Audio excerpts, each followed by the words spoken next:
জাতীয় থেকে আন্তর্জাতিক প্রান্তিক জনপদ থেকে নগর চারপাশে ঠিক কী ঘটছে এই মুহূর্তে তা নিয়ে আয়োজন এখন চারদিক। আপনার সঙ্গে আছি মোর্শেদ মিয়াজি। রাজনীতিতে অংশগ্রহণের কোনো ইচ্ছা নেই বলে জানালেন অন্তর্বর্তী সরকারের প্রধান উপদেষ্টা ডক্টর মোহাম্মদ ইউনূস। সম্প্রতি মালয়েশিয়া সফরে গিয়ে দেশটির রাষ্ট্রীয় বার্তা সংস্থা বার্নাবাকে দেয়া এক সাক্ষাৎকারে এই কথা বলেন তিনি। শুক্রবার এই সাক্ষাৎকার প্রকাশিত হয়। ডক্টর ইউনূস জানান, এখন তার প্রধান কাজ সংস্কারের লক্ষ্য নিয়ে গঠিত অন্তর্বর্তী সরকারের কাজ এগিয়ে নিয়ে যাওয়া। গত এক বছরে সরকার অনেক কিছু অর্জন করেছে বলে জানান তিনি। এছাড়া নির্বাচনী সংস্কার নিয়ে ঐকমত্য কমিশনের চূড়ান্ত প্রতিবেদন চলতি মাসের শেষের দিকে পাওয়া যাবে বলেও জানান তিনি। বাংলাদেশ এখন সঠিক পথে চলছে দাবি করে তিনি বলেন, ফেব্রুয়ারির নির্বাচনের জন্য দেশ প্রস্তুত। এছাড়াও বাংলাদেশের শ্রম বাজার ও হালাল পণ্যের বিষয়েও কথা বলেন অন্তর্বর্তী সরকার প্রধান। বাংলাদেশে হালাল পণ্যের উৎপাদন খাতে বিনিয়োগ বাড়াতে ব্যবসায়ীদের আহ্বান জানান তিনি। এজন্য মালয়েশিয়ার সঙ্গে যৌথ উদ্যোগের কথা বলেন প্রধান উপদেষ্টা। এছাড়াও স্বচ্ছ নিয়োগ প্রক্রিয়ার মাধ্যমে বাংলাদেশ থেকে কর্মী নেয়ার আহ্বান জানান মালয়েশিয়া সরকারকে। এক্ষেত্রে দু দেশের বিদ্যমান সমস্যার সমাধানের প্রত্যাশা করেন তিনি।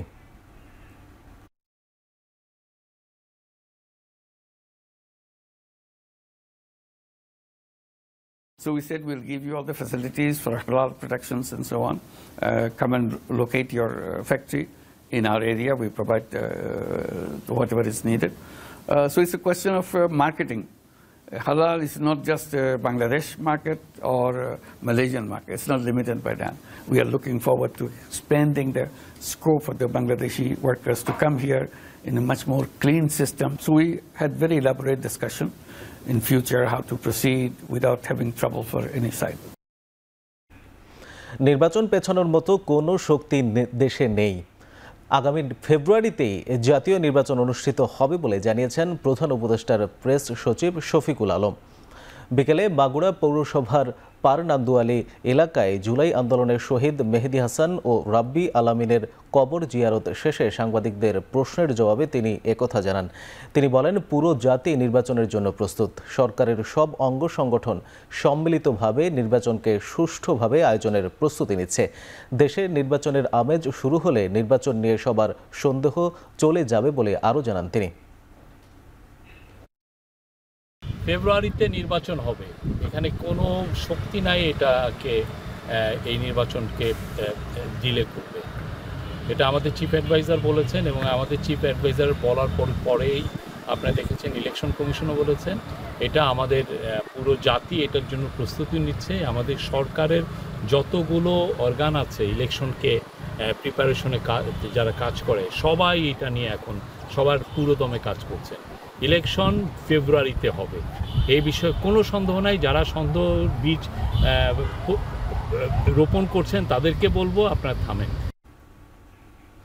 বিএনপির চেয়ারপারসন বেগম খালেদা জিয়ার ৮০তম জন্মবার্ষিকী উপলক্ষে বিকালে গুলশানের রাজনৈতিক কার্যালয়ে দোয়া ও মিলাদ মাহফিলের আয়োজন করে বিএনপি। এতে বিএনপির সব স্তরের নেতা কর্মীদের সাথে লন্ডন থেকে ভার্চুয়ালি অংশ নেন বিএনপির ভারপ্রাপ্ত চেয়ারম্যান তারেক রহমান। অনুষ্ঠানে বেগম জিয়ার আশু রোগ মুক্তি ও সুস্থতা কামনা করা হয়। অনুষ্ঠানে মঈন খান, নজরুল ইসলাম খান, সালাউদ্দিন আহমেদ, আমির খসরু মাহমুদ চৌধুরী, মির্জা আব্বাস, গয়েশ্বর চন্দ্র রায় সহ দলটির অঙ্গ সংগঠনের বিপুল সংখ্যক নেতাকর্মী উপস্থিত ছিলেন।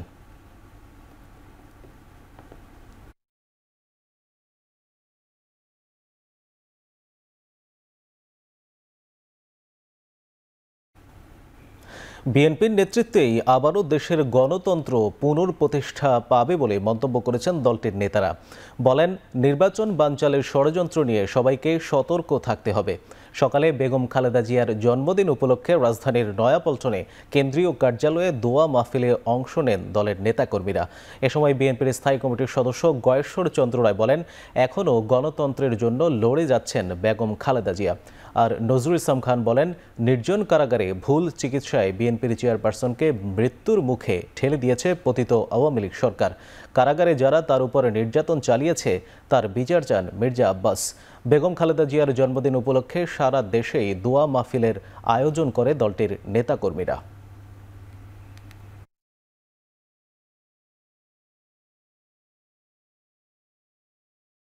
যত রক্ত ঝরুক, যত জীবনে যাক, এখনো গণতন্ত্র আমাদের হাতের নাগালের বাইরে।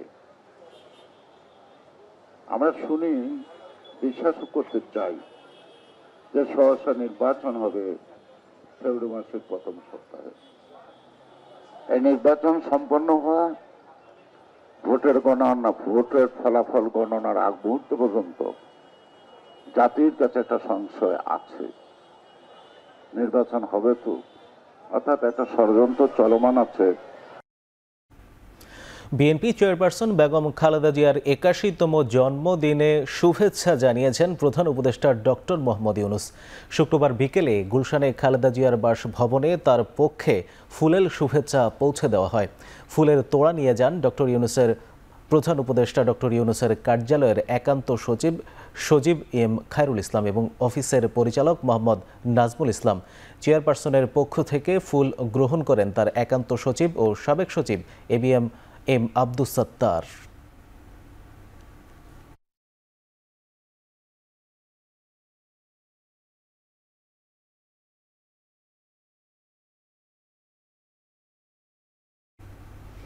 আগামী জাতীয় নির্বাচন সম্পন্ন না হওয়া পর্যন্ত শঙ্কা থাকবে বলে মন্তব্য করেছেন বিএনপির স্থায়ী কমিটির সদস্য গয়েশ্বর চন্দ্র রায়। সকালে রাজধানীর রামপুরায় বিএনপি চেয়ারপারসন বেগম খালেদা জিয়ার ৮১তম জন্মদিন উপলক্ষে বাংলাদেশ জিয়া শিশু একাডেমির গানের রেকর্ডিং শেষে তিনি বলেন, সরকারের সদিচ্ছা আছে, নির্বাচন কমিশনও চেষ্টা করছে, কিন্তু রাজনৈতিক দলগুলো সহযোগিতা না করলে নির্বাচন নিয়ে শঙ্কা থাকবেই। তবে এই শঙ্কা ব্যর্থ হোক সেই প্রত্যাশা করেন তিনি।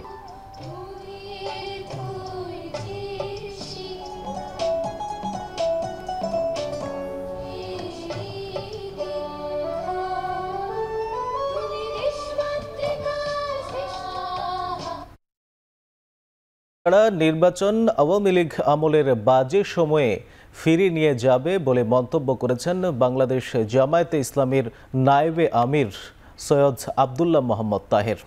বিকেলে স্থানীয় এক মিলনায়তনে চৌদ্দগ্রাম উপজেলা জামায়াতে ইসলামী আয়োজিত ভিন্ন ধর্মাবলম্বীদের সাথে মতবিনিময় সভায় তিনি এই কথা বলেন। এ সময় তিনি আরও বলেন, শুধু পিআর নয়, সংস্কারের ভিত্তিতে নির্বাচন হতে হবে, পাশাপাশি সংস্কারকে আইনি ভিত্তি দেওয়াও কথা জানান তিনি। সংস্কার এবং সাংবিধানিক পরিবর্তন না হলে দেশ আগের অবস্থায় ফিরে যাবে বলে প্রধান উপদেষ্টা যে বক্তব্য দিয়েছেন তা জামায়াত সমর্থন করে বলে জানান তিনি। সংস্কারকে আইনি ভিত্তি দেয়া এবং তারপর নির্বাচন দেওয়ার দাবি জানান তিনি।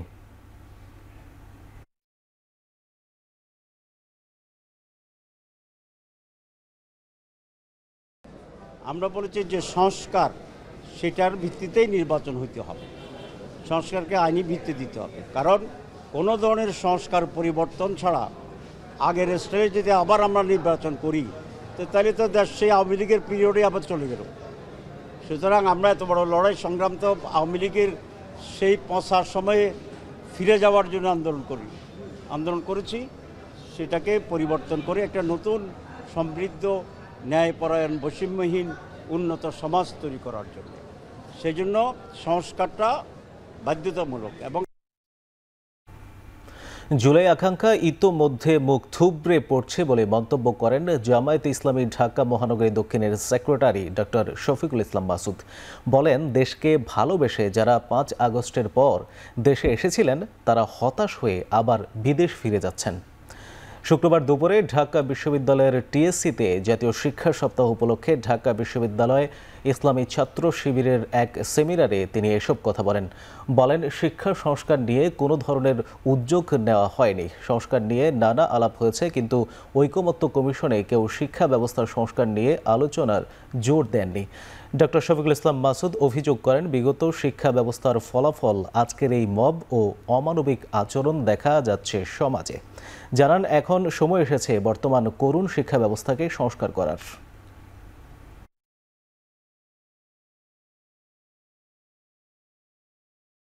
জুলাই আকাঙ্ক্ষার কথা বলা হয়েছে না, এই পয়েন্টটা এখানে হয়তো তোলার মতো বিষয় না, কিন্তু আলোচনা করার মতো বিষয়। কি বিষয় জানেন? আমার কিছু আত্মীয় স্বজন আছে, এই ২-৪ দিনে সপ্তাহখানেকের মধ্যে তাদের ফ্লাইট। কিসের ফ্লাইট?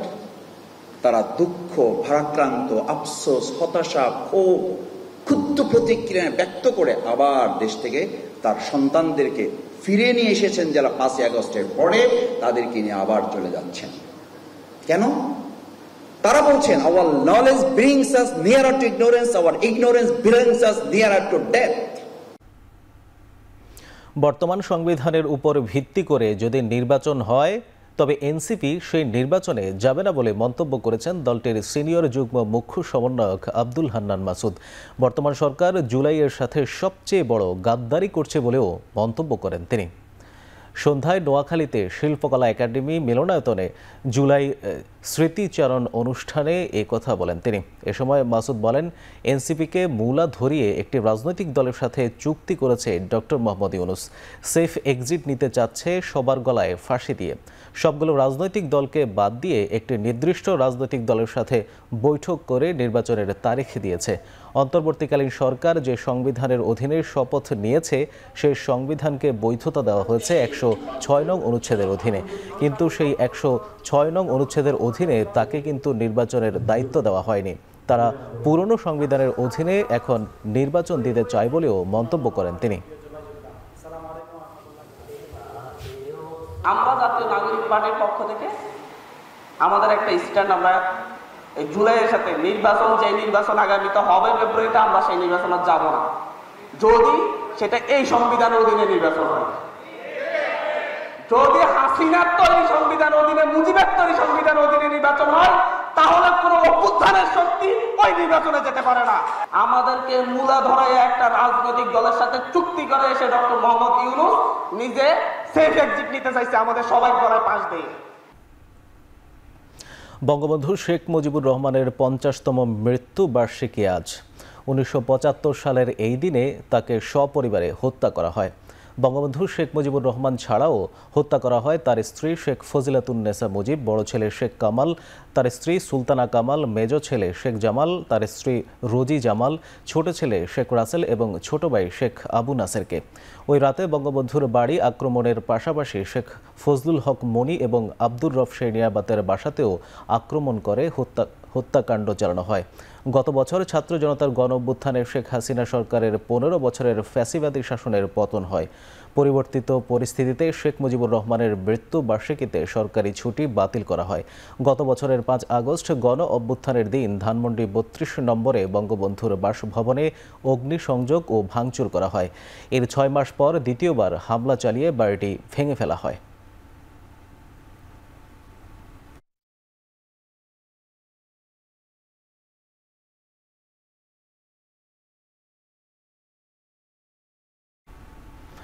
বাংলাদেশের প্রথম রাষ্ট্রপতি বঙ্গবন্ধু শেখ মুজিবুর রহমানের 50তম মৃত্যু বার্ষিকীতে ধানমন্ডির 32 নম্বরে পুলিশের নিরাপত্তা জোরদার করা হয়েছে। কাউকেই শ্রদ্ধা জানাতে ভেতরে ঢুকতে দেওয়া হচ্ছে না। শুক্রবার সকালে আওয়ামী লীগের এক নারী সমর্থক ফুল হাতে শেখ মুজিবুর রহমানের প্রতি শ্রদ্ধা জানাতে আসলে তাকে ফিরিয়ে দেয় পুলিশ। এ সময় উপস্থিত কয়েকজন যুবক ওই নারীর হাতে থাকা ফুল ফেলে দেয়। এছাড়া তেমন কাউকে 32-এ শ্রদ্ধা জানাতে আসতে দেখা যায়নি। পুলিশের কঠোর নিরাপত্তা রয়েছে। 32 নম্বরের প্রবেশ পথে কিছু রাজনৈতিক নেতাকর্মীরা অবস্থান নিয়েছে। আওয়ামী লীগ সন্দেহ হলে তাদের পরিচয় জানতে চাচ্ছেন তারা। ভোর রাত পর্যন্ত 5 জনকে আটক করা হয়েছে। তবে সকাল থেকে কাউকে আটক বা গ্রেপ্তার করা হয়নি। কোনো মিছিল বা শোডাউনও দেখা যায়নি। আওয়ামী লীগের সাংগঠনিক কার্যক্রম নিষিদ্ধ থাকায় কাউকে 32-এ আসতে দেওয়া হচ্ছে না বলে জানান ধানমন্ডি থানার ভারপ্রাপ্ত কর্মকর্তা।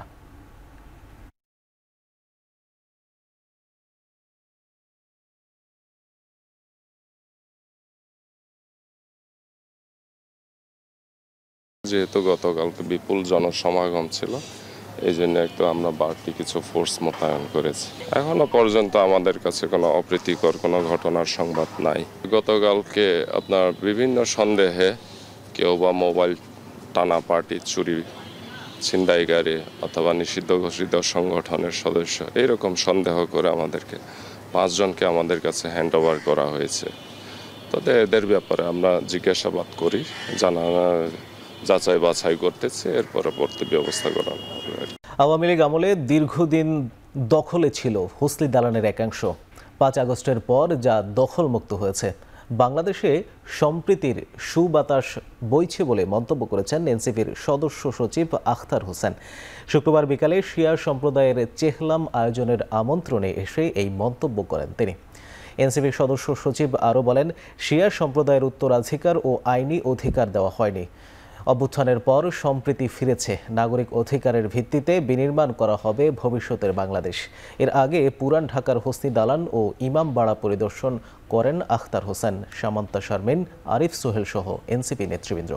কারবালার আশুরার 40তম দিন উপলক্ষে চেহলাম আয়োজনে হসনি দালান থেকে শোক মিছিল ও মাতম করেন শিয়া ধর্মাবলম্বীরা। 5 আগস্টের ঘটনার মধ্য দিয়ে হাসিনা পালিয়ে গেছেন এবং সেই সময়টাতেই বেদখল হওয়া জায়গা আমাদের শিয়া সম্প্রদায়ের ভাইয়েরা তারা উদ্ধার করতে সক্ষম হয়েছেন। যত সম্প্রদায়ের মানুষেরা আসছেন, আমরা তার মধ্যে কোনো বিভাজন দেখতে চাই না। এই বাংলাদেশের স্বাধীনতা সার্বভৌমত্বকে রক্ষা করে আমরা সকলে বাংলাদেশের নাগরিক, প্রত্যেকে যেন তাদের নাগরিক অধিকার বুঝে পায়, সে লড়াইটা আমরা জারি রাখবো। অন্তর্বর্তী সরকারের বেশ কিছু উপদেষ্টার বিরুদ্ধে দুর্নীতি, স্বজনপ্রীতি এবং অনিয়মের অভিযোগ রয়েছে। এই অবস্থা চলতে থাকলে নির্বাচনের আগে নির্বাচনকালীন সরকারের দাবি জোরালো হবে বলে মন্তব্য করেছেন গণ অধিকার পরিষদের সভাপতি নুরুল হক নূর। বিকালে ব্রাহ্মণবাড়িয়ায় এক গণসমাবেশে তিনি এই কথা বলেন। পরিষদ পুনর্গঠন করুন, প্রশাসনকে ঢেলে সাজান, অন্যথায় আপনারা নির্বাচন করে বিদায় নিতে পারবেন না। নির্বাচনের আগে সংকট দেখা দিলে স্বাভাবিকভাবেই আরেকটি নির্বাচনকালে নিরপেক্ষ সরকারের প্রয়োজনীয়তা হতে পারে, কারণ এই সরকারের বেশ কিছু উপদেষ্টার বিরুদ্ধে দুর্নীতি, স্বজনপ্রীতি এবং সীমাহীন অনিয়মের অভিযোগ। তাই এই অবস্থা চলতে থাকলে নির্বাচনের আগে কিন্তু নির্বাচনকালীন সরকারের দাবি জোরালো হবে। শাপলা চত্বরে গণহত্যা, বিচারিক ও বিচার বহির্ভূত হত্যাকাণ্ড সহ শাহবাগী কুশীলবদের আইনের আওতায় এনে বিচারের দাবিতে বিক্ষোভ সমাবেশ করেছে মঞ্চ 24 নামে একটি সংগঠন। বিকেলে মতিঝিল শাপলা চত্বরে মঞ্চ 24 সংগঠনটির আত্মপ্রকাশ উপলক্ষে এসব দাবি জানানো হয়। এ সময় সাবেক সেনা কর্মকর্তা লেফটেন্যান্ট কর্নেল হাসিনুর রহমান বলেন, রক্তের বিনিময়ে যে সরকার গঠন করা হয়েছে তা এনজিও সরকারের রূপ নিয়েছে বলে মন্তব্য করেন তিনি। এতে অংশ নিয়ে ডক্টর ফয়জুল হক বলেন, যারা বর্তমানে সন্ত্রাসী, চাঁদাবাজি কর্মকাণ্ডে জড়িত তাদের অবস্থাও শেখ হাসিনার মতো হবে বলে হুঁশিয়ারি দেন। এ সময় মঞ্চ 24 এর পক্ষ থেকে শাহবাগীদের বিচার, বিচারিক হত্যাকাণ্ড, শাপলা গণহত্যা, পিলখানা হত্যাকাণ্ডের বিচার সহ 7 দফা দাবি জানান তারা।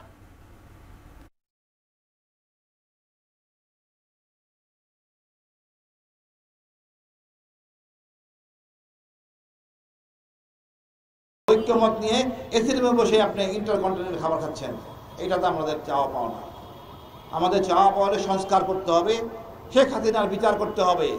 আওয়ামী লীগ চিরতরে নিষিদ্ধ। পুরাতন ইঞ্জিন চালু করার প্রত্যাশা যারা ব্যক্ত করেন, আর মাঝে মাঝে আমাদের একটু দেখলে, অনক্য দেখলে যারা নতুন নতুন মিষ্টি খান, সাবধান হয়ে যান। এই বাংলাদেশের তৌহিদি জনতা, বাংলাদেশের সাংবাদিক বৃন্দ, বাংলাদেশের ছাত্র জনতা, বাংলাদেশের সকল বাহিনী থাকতে খুনি হাসিনার বাংলাদেশে আসার আর কোনো রাস্তা নেই। জাতীয় নির্বাচনকে কেন্দ্র করে দেশে সাম্প্রদায়িক দাঙ্গার কোনো সুযোগ নেই বলে জানিয়েছেন ধর্ম উপদেষ্টা ডক্টর আ.ফ.ম. খালিদ হোসেন। দুপুরে সুনামগঞ্জের লাউরের গড় এলাকায় শ্রী শ্রী অবৈধচার্য মন্দির কমপ্লেক্সের নির্মাণ কাজ পরিদর্শন শেষে তিনি বলেন, সুষ্ঠুভাবে নির্বাচন সম্পন্ন করতে সরকারের পাশাপাশি সকল নিরাপত্তা বাহিনীও প্রস্তুতি নিচ্ছে। এ সময় তিনি আরও বলেন, নির্ধারিত তারিখে সুষ্ঠু, নিরপেক্ষ ও উদ্দীপনার মধ্য দিয়ে জাতীয় নির্বাচন সম্পন্ন করতে পারবে এই প্রস্তুতি সরকারের আছে। উপস্থিত ছিলেন অতিরিক্ত পুলিশ সুপার, তাহিরপুর উপজেলার নির্বাহী কর্মকর্তা সহ আরও অনেকেই।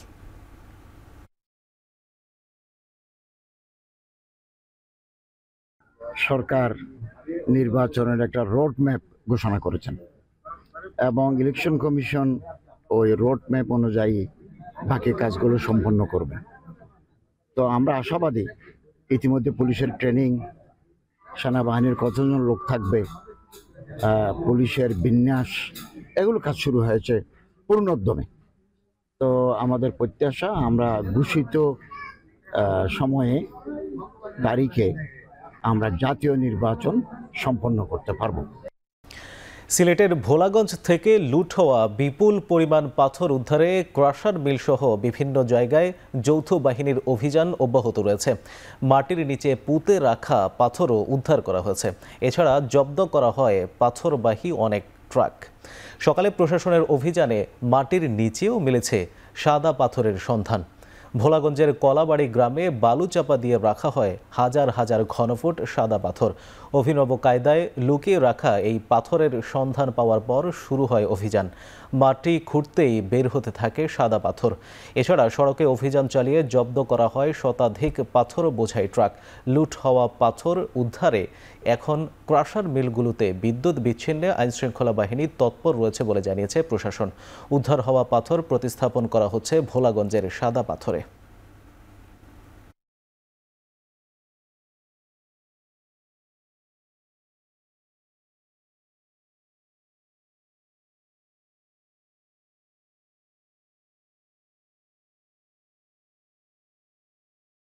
যারা নদী থেকে পাথর উত্তোলন করেছে এবং যাদের ছত্রছায়ায় উত্তোলন করা হয়েছে এক দোষী কিন্তু অ্যাকচুয়ালি তারা। এই যে মেল মালিকগুলি এই যে পাথরগুলি আপনারা সিজ করতেছেন, এই ভদ্রলোক তো এখানে টাকা নিয়ে বসে রয়েছে, গাড়ি আসছে, নগদ টাকা দিছে, তারা পাথর কিনে রাখছে, তারা দোষ কোথায়? স্পটে সাদা পাথর যে স্পট আছে ওই স্পটের পাথরগুলো যখন লুট হয়ে যাচ্ছে তখন আমরা এগুলো ঘুরে ফেলছি। জানি আমরা নিশ্চিত যে অভিযান আসবে, তখন আইন শ্রদ্ধা করে আমরা মাটি দিয়ে ঘুরে ফেলছি। তখন মাটির করতে থাকে এই মালগুলো উঠে নিয়ে যাচ্ছে। যারা লুট করছে এটা আপনারা হয়তো আইন শৃঙ্খলা বাহিনী এটা তদন্ত করে বের করবে। কিছু পাথর পাওয়া গেছে, এগুলো আমরা জব্দ করেছি। এগুলো আবার যেভাবে ডিসিশন হয়েছে রিস্টোরের ব্যবস্থা করা হচ্ছে। আমরা চেষ্টা করছি যেখানে সাদা পাথর পাওয়া যাচ্ছে সেগুলো জব্দ করে আবার রিস্টোর করার ব্যবস্থা করছি। বিদ্যুৎ কিন্তু আমরা আরো সেই অগাস্টের পর থেকে বিদ্যুৎ বিচ্ছিন্ন করা হচ্ছে। যেগুলো স্টোন ক্রাশার মেশিন আছে যেগুলো অবৈধ, সেগুলো করা হচ্ছে। এটা চলমান প্রক্রিয়া চলছে। বৃষ্টি ও উজানের ঢলে এখনও বাড়ছে বিভিন্ন নদ নদীর পানি। নতুন নতুন এলাকা প্লাবিত হয়ে পানিবন্দী অবস্থায় দিন পার করছেন 4 জেলার তীরবর্তী অঞ্চলের প্রায় 50,000 পরিবার। টানা বৃষ্টি আর উজানের ঢলে ফরিদপুরে নতুন করে বেড়েছে পদ্মা, আড়িয়ালখা ও মধুমতি নদীর পানি। এর মধ্যে আড়িয়ালখা নদের পানি প্রবাহিত হচ্ছে বিপদ সীমার 109 সেন্টিমিটার উপর দিয়ে। পানির চাপে দেখা দিয়েছে নদী ভাঙন। কুষ্টিয়ায় পদ্মা নদীর পানিতে তলিয়ে দুর্ভোগে দিন পার করছেন 2 ইউনিয়নের অন্তত 50,000 মানুষ। এদিকে রাজশাহী ও চাঁপাইনবাবগঞ্জে বন্যা পরিস্থিতি অপরিবর্তিত। এখনও প্লাবিত হাজার হাজার হেক্টর ফসলি জমি। বন্ধ ঘোষণা করা হয়েছে অর্ধশত শিক্ষা প্রতিষ্ঠান। 2 জেলায় পানিবন্দী অন্তত 20,000 পরিবার। এদিকে রংপুর, লালমনিরহাটের তিস্তা তীরবর্তী এলাকায় বন্যা পরিস্থিতির উন্নতি হয়েছে। পানি নেমে গেলেও এখনও দুর্ভোগ কমেনি দুর্গত এলাকার বাসিন্দাদের।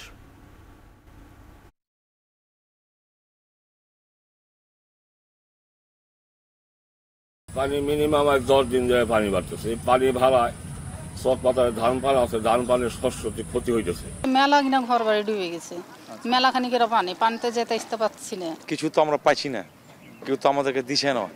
কি আমরা বাঁচবো, কি খায় বাঁচবো? বাড়ি ঘরের অবস্থা খুব ভালো না, এটা শক্ত ভাঙচুর হয়ে যাচ্ছে, খাওয়া দাওয়ার কষ্ট। স্কুলে আমাদেরকে আপাতত জায়গা দিয়েছে, এখন একটু আছি।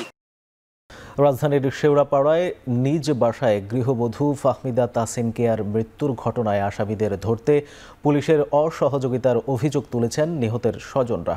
শুক্রবার মিরপুর মডেল থানায় সংবাদ সম্মেলন করে এই অভিযোগ করেন তারা। এ সময় তারা অভিযোগ করেন পারিবারিক কলহের জেরে কেয়াকে শ্বাসরোধ করে হত্যা করে স্বামী সিফাত আলী। তারা আরও বলেন, মৃত্যুর 72 ঘন্টা পেরোলেও হত্যাকারীকে ধরতে পুলিশের কোনো দৃশ্যমান অগ্রগতি নেই। আর নিহতের 4 সন্তানকে আসামিরা আটকে রেখেছিল বলেও অভিযোগ করেন স্বজনরা।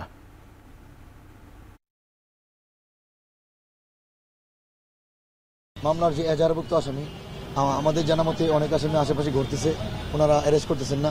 এবং কিছু আসামির সাথে আপনার এই মিরপুর মডেল থানার কতিপয় পুলিশ সরাসরি টেলিফোনে যোগাযোগ রক্ষা করে চলেছেন এবং মামলার কপি সহ অন্যান্য আনুষঙ্গিক এলিমেন্টস আপনার সরবরাহ করে আমাদের সব তথ্য এদের কাছে পাচার করে দিচ্ছে। নিখোঁজের 18 ঘন্টা পর চট্টগ্রামের চান্দগাঁও এলাকার নালা থেকে এক ক্রেন চালকের মরদেহ উদ্ধার করা হয়েছে। ফায়ার সার্ভিস জানায়, বৃহস্পতিবার সন্ধ্যায় চাঁদগাঁওয়ের কাজির বাজার এলাকা দিয়ে পিলার নিয়ে যাচ্ছিলেন ক্রেন চালক মোহাম্মদ হারুন। এ সময় ব্যাটারি চালিত অটোরিকশার সাথে ধাক্কা লেগে তিনি নালায় পড়ে যান। খবর পেয়ে ফায়ার সার্ভিস অনেক খোঁজাখুঁজির পরও তার কোনো হদিস পায়নি। পরে শুক্রবার সন্ধ্যায় স্থানীয়রা নালায় একটি মরদেহ ভাসতে দেখেন। পরে ফায়ার সার্ভিসে গিয়ে মরদেহ উদ্ধার করে চট্টগ্রাম মেডিকেলের মর্গে পাঠায়।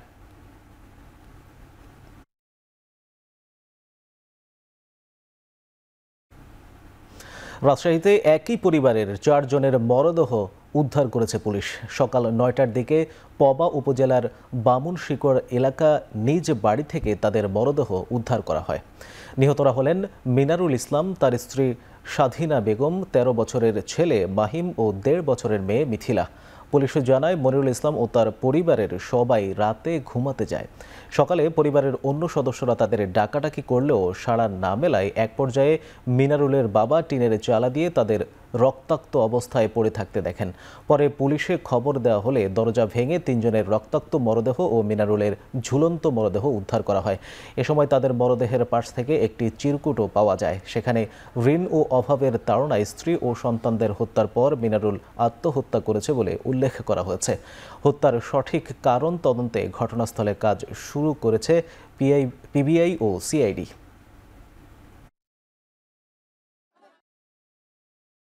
ওর স্বামী চলে গেছে বাইপাসে মারলি, এখন ওই বলছে যে আসো রাতে উঠবে, ডাকছে দরজা ধাক্কাচ্ছে, কোনো দরজা খুলছে না। ওই ঘরে ঘুমাচ্ছে, আমরা এই জায়গায় ঘুমাচ্ছি।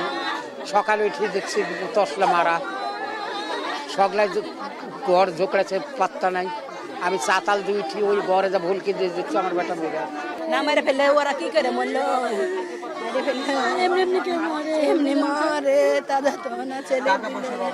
যে সিরকুটটা আছে, আমি ওনার আত্মীয়স্বজন বা যারা আছে তাদের কাছে আমি শুনলাম, তারাও বললো যে সিরকুটের লেখাটা ওনারই। আমাদের যে হস্তবিশারদ আছে তাদের দিয়ে পরীক্ষা করব, আর ক্রাইম সিনের আলামতগুলো আমরা সংগ্রহ করব, এখানে ফিঙ্গারপ্রিন্ট বা অন্যান্য কোনো কিছু আছে কিনা সেটা দেখব, আর এটা আগে পরে কি করছে সেটাও আমরা তদন্ত করে দেখব। সুনামগঞ্জের দোয়ারা বাজারে ফুটবল খেলাকে কেন্দ্র করে 2 পক্ষের সংঘর্ষে 2 জন নিহত হয়েছেন। এই ঘটনায় আহত হয়েছেন আরও 5 জন। শুক্রবার সন্ধ্যায় উপজেলার লক্ষ্মীপুর গ্রামে এই সংঘর্ষের ঘটনা ঘটে। পুলিশ ও স্থানীয়রা জানায়, বিকেলে উপজেলার লক্ষ্মীপুর গ্রাম ও জিগারগাঁও গ্রামের মধ্যে ফুটবল খেলা অনুষ্ঠিত হয়। খেলায় লক্ষ্মীপুর গ্রামের ফারুক মিয়া ও জিগারগাঁও গ্রামের জাকারিয়াকে মারধর করা হয়। পরে খেলা শেষে মারামারির বিষয়ে জিজ্ঞাসা করতে জাকারিয়ার বাবা আব্দুল মতিন আকবরের বাড়িতে গেলে আকবরের লোকজন তাকেও মারধর করে। এই ঘটনার জের ধরে মতিনের পক্ষের লোকজন লক্ষ্মীপুর বাজারে গিয়ে আকবর ও তার সহযোগীদের উপর হামলা চালায়। এই সংঘর্ষে আব্দুল মতিন ও আকবর গুরুতর আহত হন। পরে স্থানীয়রা তাদের স্বাস্থ্য কমপ্লেক্সে নিয়ে গেলে চিকিৎসক তাদের মৃত ঘোষণা করেন।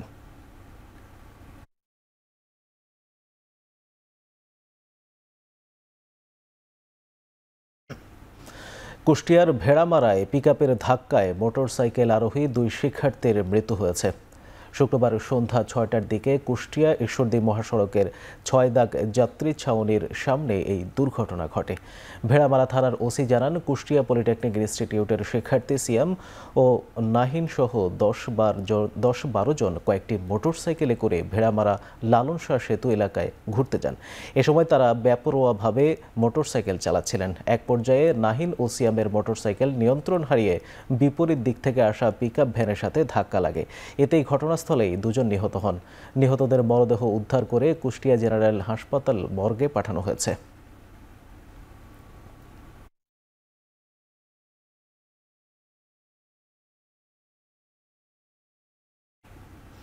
জুলাই আন্দোলনে শিক্ষক শিক্ষার্থীদের উপর হামলার ঘটনায় জড়িত নিষিদ্ধ সংগঠন ছাত্রলীগের 181 নেতাকর্মীর নাম প্রকাশ করেছে জাহাঙ্গীরনগর বিশ্ববিদ্যালয় প্রশাসন।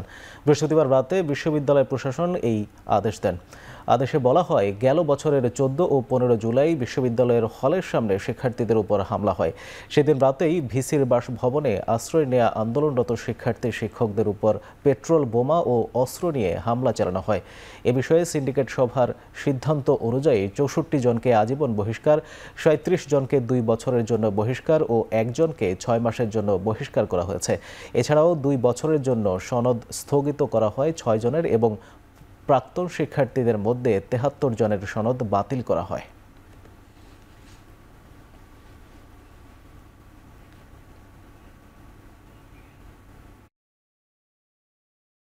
এবার আন্তর্জাতিক প্রসঙ্গ। আর ঘণ্টাখানেকের মধ্যেই ইউক্রেনের শান্তি আলোচনার উদ্দেশ্যে যুক্তরাষ্ট্রের আলাস্কায় বৈঠকে বসতে যাচ্ছেন মার্কিন প্রেসিডেন্ট ডোনাল্ড ট্রাম্প ও রুশ প্রেসিডেন্ট ভ্লাদিমির পুতিন। এরই মধ্যে আলাস্কার পথে রওনা দিয়েছেন বিশ্বের ক্ষমতাধর এই দুই দেশের নেতা। বাংলাদেশ সময় রাত 1:30টার দিকে আলাস্কার এলমেনডর্ফ ও রিচার্ডসন জয়েন্ট বেসে এই বৈঠক অনুষ্ঠিত হওয়ার কথা রয়েছে।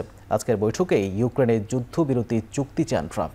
ওয়াশিংটন ডিসি থেকে আলাস্কায় যাওয়ার পথে বিমানে থাকা সাংবাদিকদের প্রশ্নের জবাবে একথা বলেন তিনি। এক্ষেত্রে ইউরোপীয় ইউনিয়নের দেশগুলোর চাওয়া পাওয়ার গুরুত্ব দিতে নারাজ মার্কিন প্রেসিডেন্ট। এবারের বৈঠকে পুতিন যুদ্ধবিরতিতে রাজি না হলে রাশিয়ার উপর নতুন করে নিষেধাজ্ঞার হুঁশিয়ারি তার। অপরদিকে ক্রেমলিন জানিয়েছে ট্রাম্প পুতিনের অনুষ্ঠিতব্য বৈঠক 6 থেকে 7 ঘন্টা পর্যন্ত দীর্ঘায়িত হতে পারে। তবে এবারের বৈঠকে আমন্ত্রণ পাননি ইউক্রেনীয় প্রেসিডেন্ট ভলোদিমির জেলেনস্কি।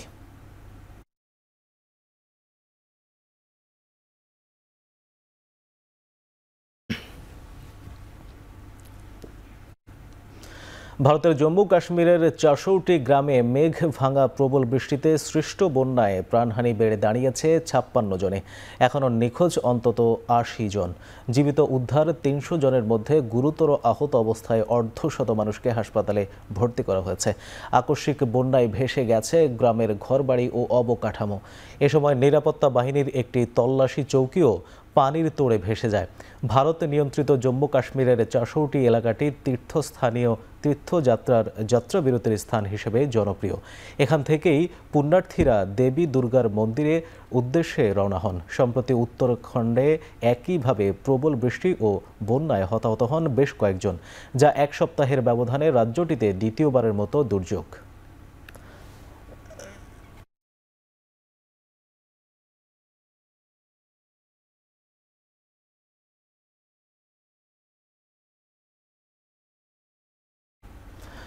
টাইফুন পোড়লের প্রভাবে ভারী বৃষ্টিতে প্লাবিত চীনের দক্ষিণাঞ্চল। ইতোমধ্যেই রেকর্ড করা হয়েছে 160 মিলিমিটারের বেশি বৃষ্টি। গুয়াংডং, হুনান ও জিয়াংজি প্রদেশে বৃষ্টিপাতের পরিমাণ ছিল 90 মিলিমিটার। গুয়াংডংয়ে বাতিল করা হয়েছে 22টি ট্রেন ও 6টি ফ্লাইট। বেশ কিছু স্থানে কয়েক ঘন্টা ধরে দেখা যায় জলাবদ্ধতা। ভারী বৃষ্টিতে পাহাড়ি এলাকায় ভূমি ধসের তথ্য মিলেছে, যদিও এ সময় হতাহত হননি কেউ।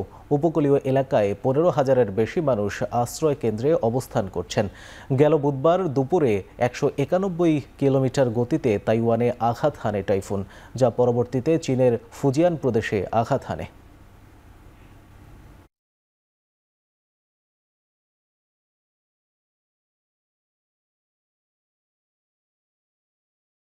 বেতন বাড়ানোর দাবিতে ফ্লাইট অ্যাটেন্ডেন্টসদের 72 ঘন্টার আলটিমেটাম শেষ হওয়ার আগেই ফ্লাইট বাতিল করতে শুরু করেছে এয়ার কানাডা। প্রতিষ্ঠানটিতে কর্মরত ফ্লাইট অ্যাটেন্ডেন্টস সংখ্যা 10,500-এর বেশি। 8 মাস ধরে বেতন বাড়ানোর দাবিতে কর্তৃপক্ষের সঙ্গে আলোচনা করছেন তারা। যদিও কোনো সমাধান না পাওয়ায় শনিবার থেকে ধর্মঘটের হুমকি দেওয়া হয়। বর্তমানে মধ্যস্থতার জন্য সরকারের কাছে আবেদন জানিয়েছে এয়ার কানাডা। দেশটির সবচেয়ে বড় ফ্লাইট ক্যারিয়ারটি দিনে 700 ফ্লাইট পরিচালনা করে। এর মাধ্যমে যাতায়াত করেন 1 লাখের বেশি যাত্রী।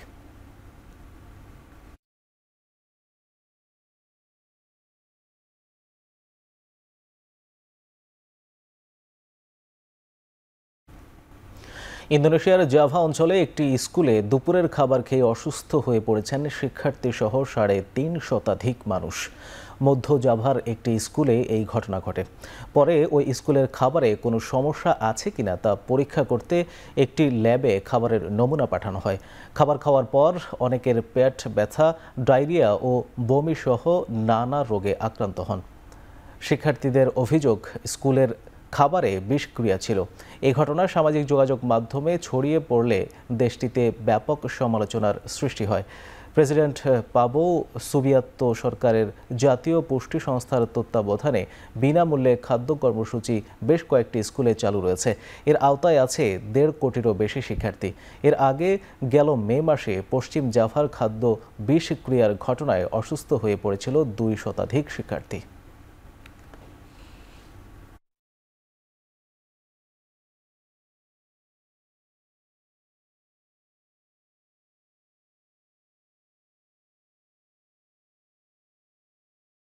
এবার খেলার প্রসঙ্গ।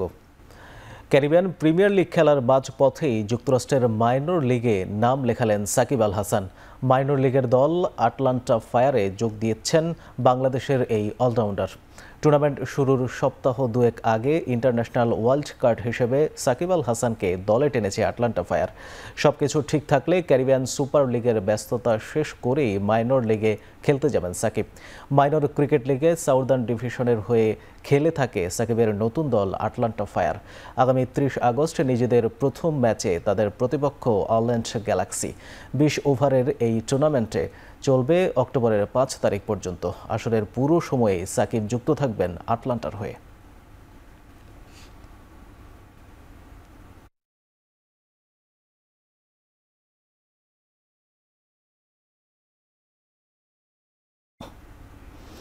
বিশেষ ফিটনেস ক্যাম্প শেষে একদিনের বিরতিতে আজ দুপুর থেকে শুরু হয়েছে বাংলাদেশ ক্রিকেট দলের অনুশীলন। আগামী কদিন মিরপুরে স্কিল ট্রেনিং করবেন টাইগাররা। দুপুর 2টায় শুরু হয় লিটন দাসদের অনুশীলন। এদিন প্রথমবারের মতো পাওয়ার হিটিং কোচ জুলিয়ান উডের সঙ্গে কাজ করেছেন ক্যাম্পে থাকা ক্রিকেটাররা। 18 আগস্ট অনুশীলন শেষে সিলেট যাবেন ক্রিকেটাররা। একদিনের বিরতিতে 20 আগস্ট লাক্কাতুরায় অনুশীলন করবেন টাইগাররা। গেল সপ্তাহ খানেকের ফিটনেস ক্যাম্পে কোচিং স্টাফদের মধ্যে একমাত্র নাথান কেলি ছিলেন দায়িত্বে। এশিয়া কাপের প্রস্তুতির অংশ হিসেবে চলতি মাসের শেষে বাংলাদেশে আসবে নেদারল্যান্ডস। সিলেটে লিটন দাসদের বিপক্ষে 3 ম্যাচের টি-20 সিরিজ খেলবে ডাচরা।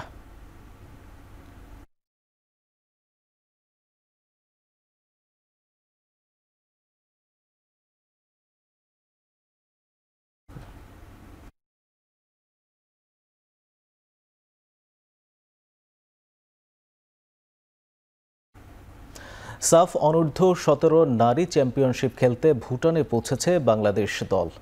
নারী দলের কোচ পিটার বাটলার গেল 11 আগস্ট লাওসে অনূর্ধ্ব 20 দলের খেলা শেষে ছুটিতে গেছেন। চলতি মাসের বাকি সময়ে তিনি ছুটিতে থাকায় অনূর্ধ্ব 17 দলের দায়িত্ব নিয়ে ভুটানে গেছেন মাহবুবুর রহমান লিটু। বাংলাদেশ সহ 4 দেশ অংশ নেবে সাফের এই আসরে। বাকি দলগুলো হলো ভারত, ভুটান ও নেপাল। 20 থেকে 31 আগস্ট থিম্পুর চাংলি মিথাং স্টেডিয়ামে হবে টুর্নামেন্টের সব ম্যাচ। রাউন্ড রবিন পদ্ধতিতে প্রতিটি দল একে অপরের সঙ্গে 2টি করে ম্যাচ খেলবে। এরপর সর্বোচ্চ পয়েন্টধারীর হাতে উঠবে চ্যাম্পিয়নশিপ ট্রফি। 20 আগস্টে স্বাগতিকদের বিপক্ষে ম্যাচ দিয়ে টুর্নামেন্ট শুরু করবে বাংলাদেশের মেয়েরা।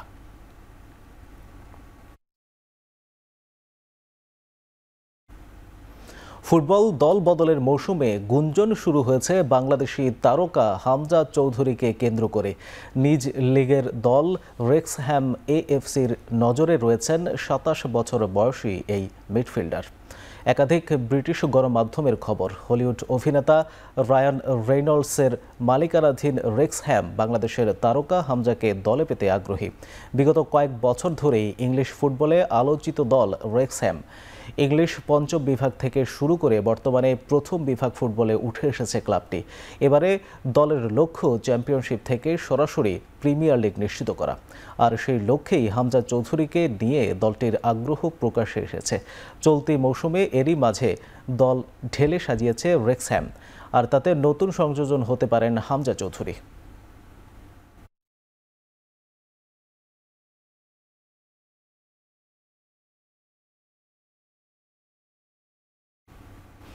ইউরোপিয়ান ফুটবলের নতুন মৌসুম শুরু হচ্ছে শুক্রবার। একসঙ্গে মাঠে গড়াচ্ছে ইংলিশ প্রিমিয়ার লিগ, স্প্যানিশ লা লিগ ও ফরাসি লিগ। উদ্বোধনী দিনে ইপিএল ডিফেন্ডিং চ্যাম্পিয়ন লিভারপুলের প্রতিপক্ষ বোর্নমাউথ। সবশেষ মৌসুমে অলরেডদের একক আধিপত্য থাকলেও কমে এসেছিল গোল সংখ্যা। মৌসুম জুড়ে গোলের সুযোগ নষ্ট হয়েছিল 1201টি। নতুন মৌসুমে দুর্বলতা দূর করতে ইংলিশ ক্লাবগুলো খরচ করেছে 200 কোটি ইউরোরও বেশি, যার অধিকাংশই গেছে আক্রমণ ভাগের ফুটবলার কিনতে। অন্যদিকে লা লিগার প্রথম ম্যাচে জিরানোর প্রতিপক্ষ রায়ো বায়োকানো। অন্যদিকে ফ্রেঞ্চ লিগে অলিম্পিক মার্সেই নামবে রেনের বিপক্ষে।